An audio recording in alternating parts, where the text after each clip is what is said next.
आम आदमी पार्टी कांग्रेस गठबंधन कर सकते हैं, क्या आम आदमी पार्टी इसके लिए तैयार है? देखिए, खुद पार्टी के राष्ट्रीय संयोजक अरविंद केजरीवाल जी ने स्पष्ट कर दिया कि दिल्ली के अंदर कांग्रेस के साथ कोई गठबंधन नहीं हो रहा है। आम आदमी पार्टी अकेले चुनाव लड़ेगी और पिछले 3 चुनाव में लगातार हमने भारतीय जनता पार्टी को बुरी तरीके से हराया है।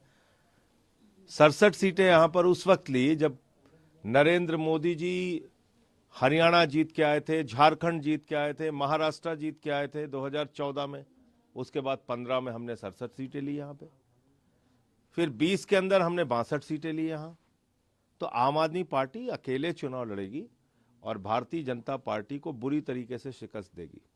कल से आज से राहुल गांधी शुरू होने वाली थी दिल्ली में, वो कैंसिल हो गई, तो इसलिए कयास लग रहे थे कि क्या कोई बातचीत चल रही है क्या? अब वो तो कांग्रेस पार्टी से पूछिए, वो उन्होंने अपनी यात्रा क्यों कैंसिल की।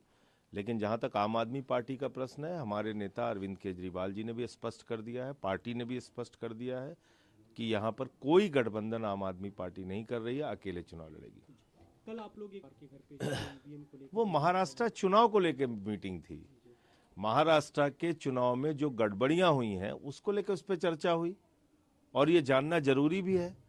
बड़े पैमाने पर महाराष्ट्र में लाखों की संख्या में लोगों के वोट कटवाए गए, लाखों की संख्या में लोगों के वोट जोड़े गए और लाखों की संख्या में लोगों के वोट शिफ्ट किए गए।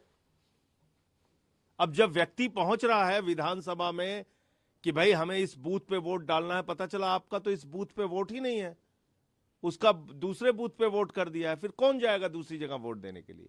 यह बड़ा चुनावी घोटाला महाराष्ट्र में भारतीय जनता पार्टी ने चुनाव आयोग की मिलीभगत से किया है, जिसका खुलासा धीरे धीरे करके हो रहा है और उसी के ऊपर कल चर्चा थी। दिल्ली में आपने शाहदरा में किस तरीके से जो लोग अपनी जगह पे मौजूद हैं, उसी घर में वर्षों से रह रहे हैं, उनका वोट कटवाने के लिए एप्लीकेशन पड़ गया।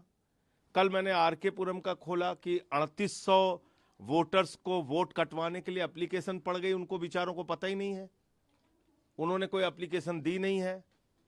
आपके सामने, मीडिया के सामने आके उन लोगों ने बताया।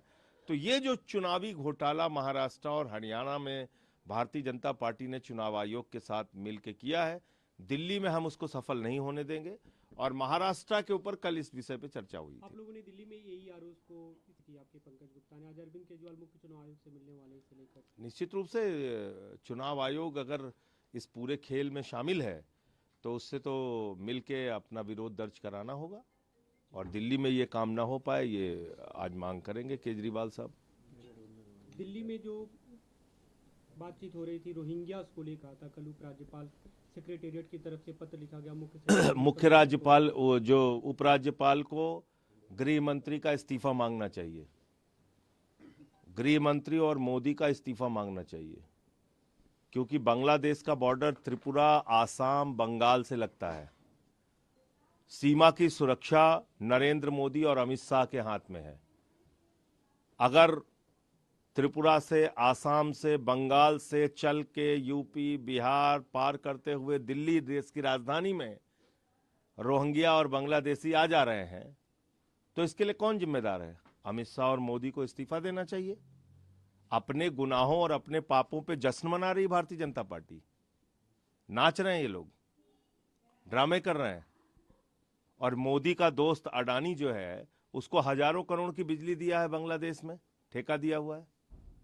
भारत की बिजली चोरी करके नरेंद्र मोदी झारखंड के जरिए बांग्लादेश को अडानी के माध्यम से बिजली पहुंचा रहे हैं। जो लोग अल्पसंख्यकों पर बांग्लादेश में अत्याचार कर रहे हैं, उनके घरों को रोशन करने के लिए बिजली नरेंद्र मोदी जी के दोस्त अडानी पहुंचा रहे हैं बांग्लादेश में। भाजपाइयों को अपने चेहरे पे कालिख लगा लेनी चाहिए, इनको शर्म से डूब जाना चाहिए। दिल्ली में कुछ अगर ऐसी लगाना था एलजी की तरफ से, तो उनसे चिन्हित किया जाए और उस पर कार्रवाई किया जाए। जो लोग आके किसी तरह से, जो लोग मौजूद है झुग्गी वाले, वो बांग्लादेशी हैं। जो लोग कल आपके सामने कैमरे पे आके बोले, वो बांग्लादेश के लोग रहने वाले हैं। यहां के ऑटो वाले, रिक्शे वाले, गरीब आदमी, रेड़ी पटरी वाले, ये बांग्लादेशी हैं। तो इसलिए दिमाग का संतुलन भाजपाइयों का बिगड़ चुका है। चुनाव हार रहे हैं बुरी तरीके से दिल्ली में, इसलिए इस प्रकार की बातें कर रहे हैं। दिल्ली के एक भी मतदाता का वोट अगर जबरदस्ती बीजेपी कटवाने की कोशिश करेगी तो ये चाल हम यहां सफल नहीं होने देंगे। एक अंतिम सवाल, कल आप लोग और इसमें दुर्भाग्य से एलजी भी शामिल हो गए हैं। कल आप लोग जिस इंडिया ब्लॉक के नेता थे, अभी एक चर्चा चल रही है कि इंडिया ब्लॉक का नेता कौन होगा, लीड कौन करेगा। ममता बनर्जी का नाम कई लोगों ने आगे बढ़ाया, लालू यादव ने भी। देखिए, इसके बारे में जब इंडिया गठबंधन की बैठक होगी उसमें कोई चर्चा होगी, जो निर्णय होगा आपको बताएंगे। अभी से इस पे कोई प्रतिक्रिया देना ठीक नहीं है। कई दलों के नेताओं ने ममता बनर्जी के नाम को लेकर सहमति। मैं कह रहा हूँ बैठक होने दीजिए, मीटिंग होने दीजिए, उसमें जब कोई बात होगी तब अपनी राय हम लोग देंगे।